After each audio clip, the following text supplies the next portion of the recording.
Well, these exemptions and waivers are limited in scope and time.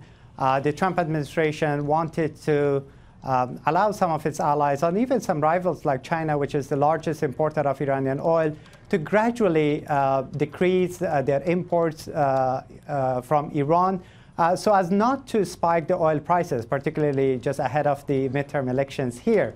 And also, this is based on the fact that these countries would not be able to abruptly just reduce their oil imports from Iran.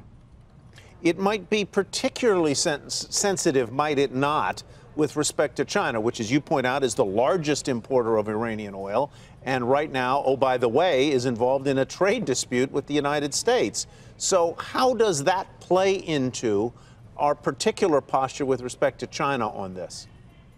Well, the Iranian government certainly counts on the Chinese support to sidestep U.S. sanctions and also keep the Iranian economy afloat. Because China is by far the largest single importer of Iranian oil. We've seen that some of the Chinese companies have temporarily frozen their purchase of Iranian oil because they were waiting whether the administration here would offer them exemptions.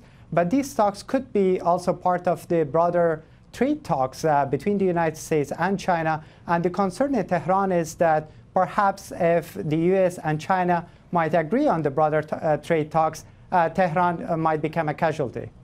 Very quickly, Ahmad, what could Iran possibly do as far as a retaliatory measure to get back potentially at the United States for reimposing these sanctions? What should we be bracing for?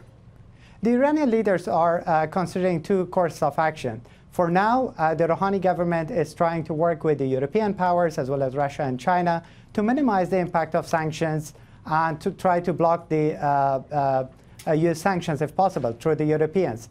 But if the Europeans fail to create some kind of alternative payment mechanism that Iran can continue business with external powers or external economies, then the next course of action that Iran has threatened is to leave the deal and resume high-level enrichment. And of course, that would be a major escalation that could potentially even lead to a military confrontation.